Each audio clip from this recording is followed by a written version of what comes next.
Hello everyone, we are in the holy spot of Kedarnath. This is Adi Shankaracharya's penance spot.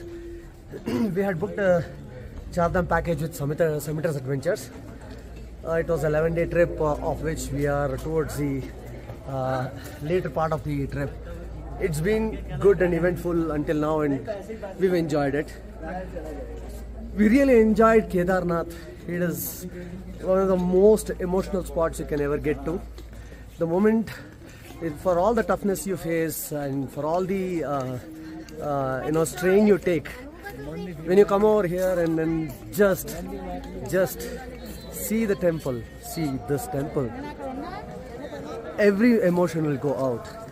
Thank you, Summiters Adventures. I am really thankful to you. You've done a great job. I'm happy about what you've done.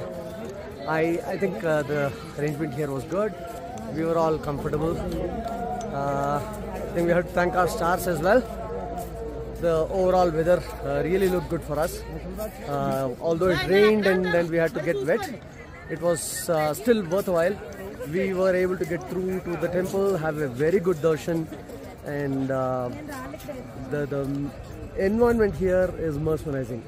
There is no seconds to this. I would say everyone should visit here once, at least once in their life.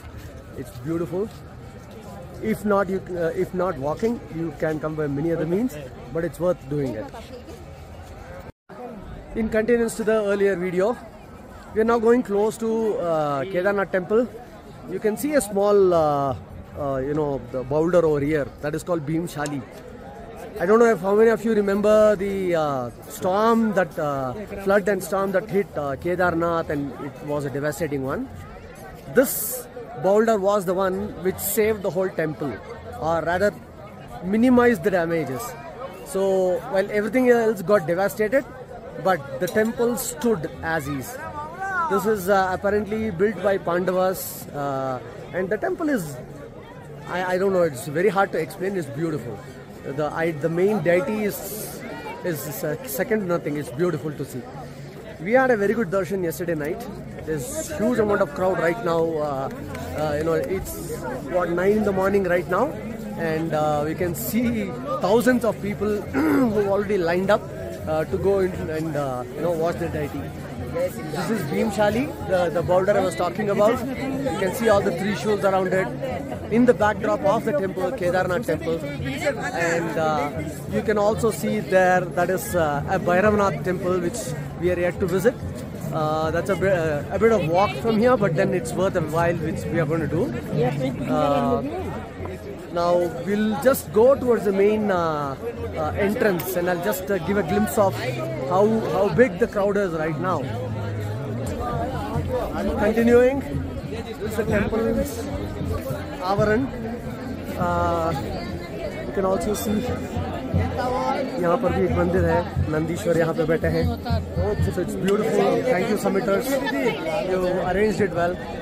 This is the side entry to the temple, the side view of the temple. You can see the side view of the temple now. I'll just showcase that. The side view of the temple. As we go, you can see the crowd which has just got swelled up right now, early in the morning. Apparently Saturdays are very crowded here, and today is a Saturday. And you can see at 9 AM in the morning, we have tons of people standing here. These are all the people who are waiting to get in.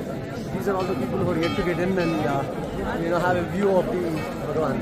This is a side view of the temple. Now that is the main entrance. You can see the gong bell at the front, and you can see a lot of Bhagwaris also who are here. You can find loads of them over here. I am definitely mesmerized by this place. Although it is not a place where it is so easy to come on a regular basis, because if you have to really walk, it takes some effort and time. However, there are other means to do. My only suggestion is, one bad thing I regret is there was a suggestion given by Summiters Adventures which we ignored. We should have taken it, because majority of our team wanted to go by helicopter, but then we thought that it was expensive and all those crap, because of which we missed that opportunity. This is the front of the temple. Kedarnath. Jai Shri Kedarnath. Bole ba, bum bum bole. Thank you, Summiters Adventures again. I love it. And please keep doing your good work.